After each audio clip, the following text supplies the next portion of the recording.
ತಡರಾತ್ರಿ 8 ಗಂಟೆಗೆ ಶಾಮನೂರು ರಸ್ತೆ ಆಫೀಸರ್ಸ್ ಕ್ಲಬ್ ಮುಂಭಾಗ ಆಗಿರತಕ್ಕಂಥ ಘಟನೆ. ಕೇವಲ 3 ದಿನಗಳ ಹಿಂದಷ್ಟೇ ಖರೀದಿ ಮಾಡಿದ ಈ ಕಾರನ್ನು ದೇವಸ್ಥಾನದಿಂದ ಪೂಜೆ ಮಾಡಿಸಿಕೊಂಡು ಬರುತ್ತಿರುವಾಗ ಹಂಪಿ ಅಂತ ಬ್ರೇಕ್ ಹಾಕಿದ್ದಾರೆ. ಹಿಂದಿನಿಂದ ಬಂದಂತಹ ಈ ಪೊಲೀಸ್ ಅಂತ ಹೇಳಿಕೊಂಡು ಬಂದಿರತಕ್ಕಂಥ ವ್ಯಕ್ತಿ ಸಂಪೂರ್ಣ ಪಾನಮತ್ತನಾಗಿದ್ದು ಈ ಹೊಸ ಕಾರಿಗೆ ಹಿಂಬದಿಯಿಂದ ಡಿಕ್ಕಿ ಹೊಡೆದಿದ್ದಾನೆ.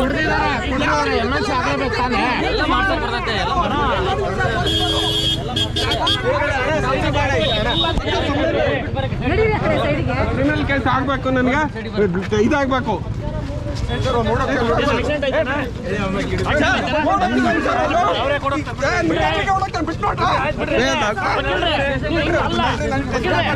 ಮೆಡಿಕಲ್ ಟೆಸ್ಟ್ ಆಗ್ಬೇಕು, ಮೆಡಿಕಲ್ ಟೆಸ್ಟ್ ಎಲ್ಲ ನೀವು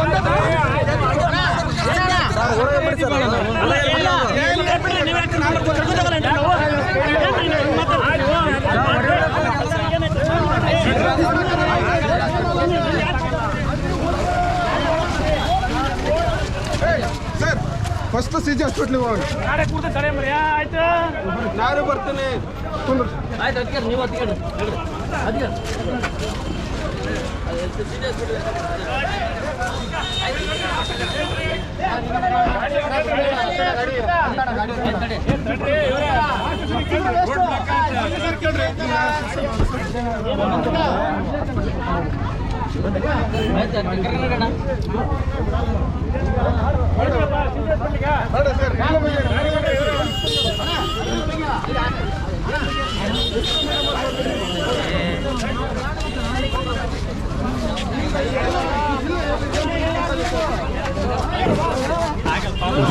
ಮೇಡಮ್ ಎಲ್ಲಿ ಕರ್ಕೊಂಡು ಹೋಗ್ತೀರಾ ಅವ್ರಿಗೆ? ಈಗ ಎಲ್ಲಿ ಕರ್ಕೊಂಡು ಹೋಗ್ತೀರಾ? ಹಾಸ್ಪಿಟ್ಲಿಗೆ ಕರ್ಕೊಂಡು ಹೋಗ್ಬೇಕಲ್ಲ ಮೆಡಿಕಲ್ ಟೆಸ್ಟ್ಗೆ. ಆಫೀಸರ್ಸ್ ಕೇಳ್ತೀರಾ?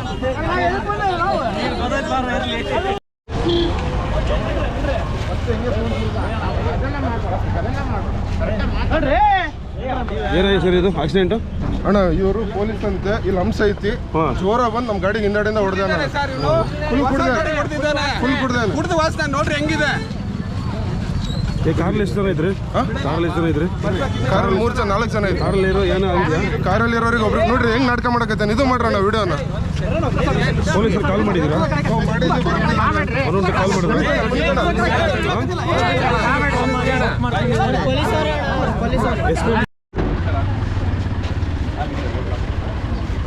ಪೊಲೀಸ್ ಅಂತೆ ಯಾರೋ ಆಕ್ಸಿಡೆಂಟ್ ಮಾಡಿ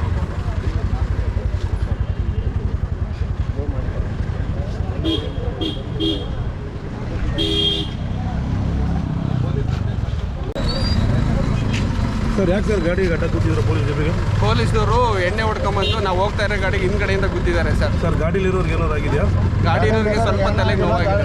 ಈಗ ನೀವು ಇಲ್ಲಿ ಮುಂದೆ ಪೊಲೀಸ್ ಜೀಪ್ ಮುಂದೆ ಕೂತಿರೋ ಉದ್ದೇಶ ಸರ್? ಈಗ ನಮ್ಮ ಮುಂದೆನೇ ಪೊಲೀಸ್ನವ್ರು ಬಂದಾಗ ಅವ್ನು ತಪ್ಪಿಸ್ಕೊಂಡು ಓಡೋಗಿದ್ದಾನೆ ಸರ್. ಪೊಲೀಸ್ನವ್ರು ಸುಮ್ಮನೆ ನಿಂತ್ಕೊಂಡು ನೋಡ್ತಾ ಇದ್ದಾರೆ. ನಾನು ನಮ್ಮ ಸ್ನೇಹಿತರೊಬ್ರು ಇಲ್ಲಿದ್ರು, ಅವ್ರು ಹಿಡಿದ ಮೇಲೆ ಅವ್ರು ಬಂದಿದ್ದು. ಆಮೇಲೆ ಮತ್ತೆ ಪೊಲೀಸ್ನವರು ಈಗ ಮತ್ತೆ ಕರ್ಕೊಂಡು ಹೋಗ್ತೀನಿ ಅಂತ ಹೇಳಿದ್ದಾರೆ. ನನಗಿಲ್ಲ, SP ಮೇಡಮ್ ಇಲ್ಲಿ ಬಂದೇನೆ ಇಲ್ಲ. ಈಗ ಡ್ರೈವರ್ ಎಲ್ಲಿ ಕರ್ಕೊಂಡು ಹೋಗ್ತಾರಂತೆ ಈಗ ಗೊತ್ತಿಲ್ಲ ಸರ್ ನಮಗೆ. ಸಿಜಿ ಹಾಸ್ಪಿಟ್ಲಿಗೆ ಕರ್ಕೊಂಡು ಹೋಗಲ್ಲ ಅಂತ ಗೊತ್ತಿಲ್ಲ ಸರ್, ನಮಗೇನು ಹೇಳಿಲ್ಲ. ಅದಕ್ಕೆ ನಮಗೆ ಅದ್ರ ಮೇಲೆ ನಂಬಿಕೆ ಇಲ್ಲ. ಡೆಲಿವರಿ ಆಗಿರೋ ಕಾರಣ ಬಂದು ಗುದ್ದಿ ಹೊಡೆದು. ಕಾರಲ್ಲಿ ಇದ್ರ? ಅವ್ರಿದ್ರು ಯಾರಿದ್ರು? ಈಗ ಹೇಳಿ